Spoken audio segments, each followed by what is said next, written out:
So recently, our great friend Core the Artist has made a video talking about Ben 10 and why Ben 10 would just slap everyone. He'd just whip out his meaty alien dick and just whip around everyone with it, bro. But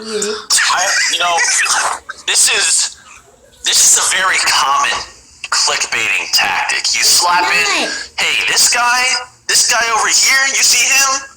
Now you see the two guys you think are strong, this guy would shit on both of them, right? Same thing with Saitama beating Goku and Superman, now it's Ben 10 beating Goku and Superman. It's just an average clickbait tactic. I mean, even Death Battle used it in the past, where like, yeah, Superman would just absolutely shit on Goku, or people say Goku absolutely shit on Superman. It's just a tactic to get views, because people will share it to their buddies on Facebook. And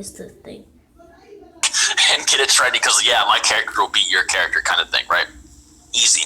But the problem here is that this tactic is spreading a lot of misinformation, and now everyone is starting to get on this, like, on the Saitama fad. Everyone's like, Saitama is just like an omnipotent god of nature. Like, oh my god, can beat anything, bro. There's nothing that can stop Saitama. I don't care if you're omnipotent and you have no limits, you cannot beat Saitama. It's kind of like that, except now it's just Alien X, and now apparently Alien X beats everyone. So, with me today, I have my other great friend, Chuck the Cyber Cock. Alright, so to start things off, he was claiming that, Ben basically has access to Alien X, who is, quote-unquote, apparently omnipotent, which we're gonna debunk the hell out of later on in the video.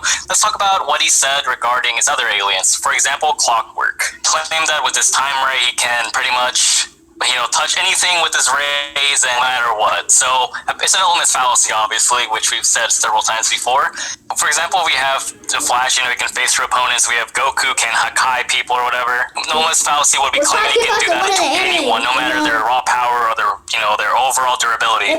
So, for example, if you want to claim that Clockwork can use his, no limits fallacy rays on anyone, then I guess Baragon from Bleach can also decay people and kill anyone, no matter who. I guess Aizen is, I guess he Alien X, bro. Yeah, I'll work on him, of course. If you're using no limits fallacy, Beerus will just Hakai everything. No matter what, you just Hakai Zeno and Alien X at the same time, obviously, but... Obviously. So it's like a really stupid claim that, that he can apparently use that on Goku or Superman, which, let's be honest, is not going to. I would like to bring up that he brought up a lot of other street-level characters. Even though the video was called Why Ben 10 Beats, Goku and Superman, he brought up, random street-level characters that clearly do not have any chance against Goku or Superman, so that he could get more ad revenue from his video being longer. We're not going to be touching up on those fodder fucking aliens. If the alien is not above Universal, they're just not even relevant in this discussion. We're going to be proving that later. But he also, at one point, before we talk about Alien X, he did at one point talk about how if Ben just scanned Goku and Superman, he would just become them, pretty much. And it's like, we've never really seen Ben 10 do that. Like, when he scans an alien, he doesn't become an exact replica of the alien he copies. DNA-wise, they'd be the same. If he copied Goku's DNA, would he become a low-class Saiyan warrior who's, almost planet level? Would he become an exact replica or a Saiyan equivalent to Goku? And even if he did, would he know how to use Super Saiyan God? Would he know how to go Kaioken? Would he know any of his techniques, like instant transmission? That just seems like a really big jump, in my opinion. I don't think skill. And if anything, Ben 10 has no idea how to fight as any of these aliens. So I'm gonna have to say that's another no limits fallacy that he's using here. But let's hear your opinion on it. When he's scanning the other aliens, he's able to replicate their natural abilities, which is, they can shoot water, they can fucking use their heat, whatever, right? Those are natural abilities that pretty much almost anyone in their race can do, right? Not all Saiyans can, use a Kamehameha. Not all Saiyans can use a Kaioken. Not all Kryptonians can use Infinite Mass Punch. Those are techniques that they learn themselves. They aren't part of their natural, ability as a race, if that makes any sense. I'd say Ki Blasts are kind of natural to Saiyans, but I get what you're saying. Yeah, so for example, let's say, Superman has the Infinite Mass Punch, he has Turquoism Vow, Turquoism Row, which are martial arts, Those are things that they learn, they don't just shit it out randomly once they're born, right? And then Goku, he had to learn all these techniques, he didn't just shit it out, right? But these Saiyans have to learn how to control their ki and how to use his attacks. They don't just, use it naturally. And even if Ben 10 could replicate Goku's powers, even if he could use Super Saiyan 3, that's like heavy stamina drain.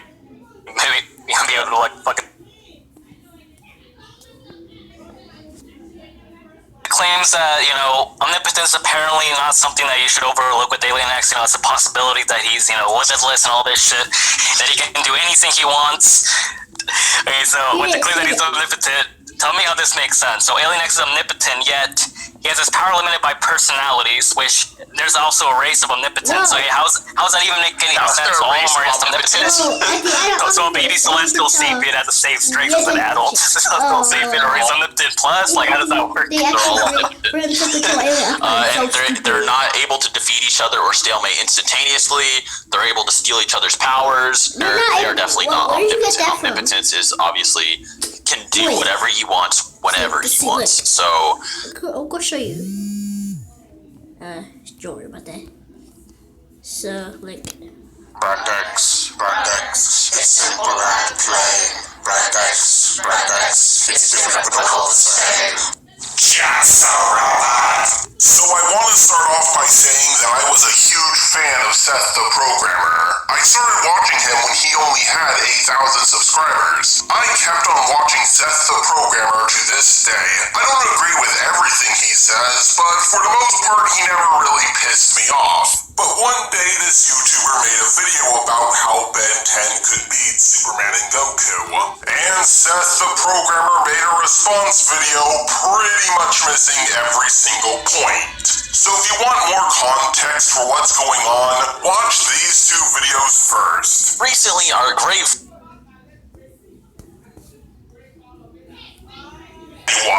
This video will break down why Ben Tennyson is one of the most powerful characters in fiction ever.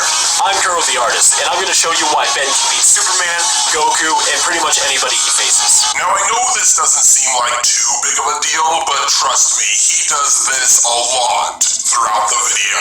Clockwork. Claim that with his time ray, he can pretty much, you know, touch anything with his rays, no matter what. So it's an element fallacy, obviously, which we've said several times before. No, it's not a no-limits fallacy. Here's what he actually said in the video. There's Clockwork, who can fire time rays, which basically rapidly age whatever it targets into dust, instantly killing them. He didn't say anything like, with this, Ben 10 could beat anyone or anything. He just said that the beam rapidly ages things. Of course, certain characters who are resistant to aging could survive an attack from Clockwork. I would like to bring up that he brought up a lot of other street-level characters. Even though the video was called Why Ben 10 Beats, you know, Goku and Superman, he brought up, like, random street-level characters that clearly do not have any chance against Goku or Superman so that he could get more ad rep. My way up to the top tier. Seth, why matter who has an Omnitrix of his own, and when he goes into the human transformation, he becomes an exact replica of Ben. But for the sake of argument, let's just say he becomes a low-class Saiyan warrior. Well, guess what? The Omnitrix has an evolution feature. According to the late Dwayne McDuffie, the evolution feature works by placing the selected species in a simulation, right down to the DNA for an extended period of time, about 1 million years or so, in what is described as the worst-case scenario. The actual DNA is then simply modified to match the new DNA. This survival of the fittest routine explains why the evolutions are more combat-centered than their normal forms. Just picture 1 million years of Zenkai boost. And even if he did, would he know how to use Super Saiyan, Super Saiyan God? Would he know how to go Kaioken? Would he know any of his techniques like instant transmission? I don't know if Ben would inherit all of Goku's techniques. Omnitrix's recalibration, it unlocked a feature we'll just call the data dump. Upon transforming into a new alien species, the Omnitrix will import the creature's basic instincts into the user's brain. So if Ben ever becomes an alien that he's never seen before, he already knows how to use it within seconds. And for Super Saiyan 3, you have to learn how to reach deep within yourself. And who the fuck knows what you have to do for Super Saiyan God or Blue? Like, we have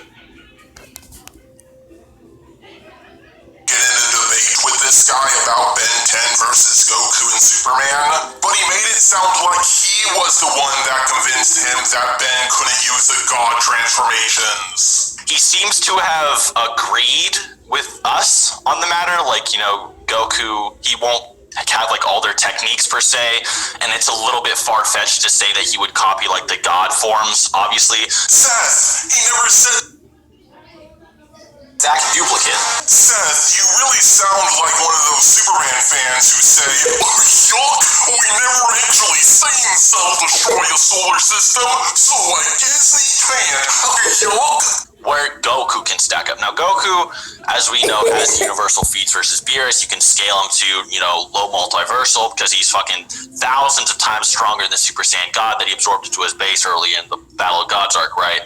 Yeah, and Alien X survived a point-blank universe-busting attack without even flinching. Why are you using power scaling for Goku but not using... They use composite Ben 10, with all these forms that, can combine aliens or, No, he's not using a composite version of Ben 10. He went over the 3 alternate versions of Ben 10 that exist. Well, Ben 10's the kind of show to give you not 1, not 2, but 3 alternate versions of Ben's future. And yes, while it is true that one of the futures of Ben 10 can combine 2 different aliens, they're not 2 different people. They're 2 different transformations combined into one. By that same logic, Goku using Super Saiyan God Blue with Kaioken is a composite version of Goku. And they're not able to defeat each other or stalemate instantaneously. They're able to steal each other's powers. They are definitely not omnipotent. Omnipotence is obviously can do whatever he wants, whenever he wants. So I'm just gonna end this video. It's just too crazy. Just bye, guys. It's just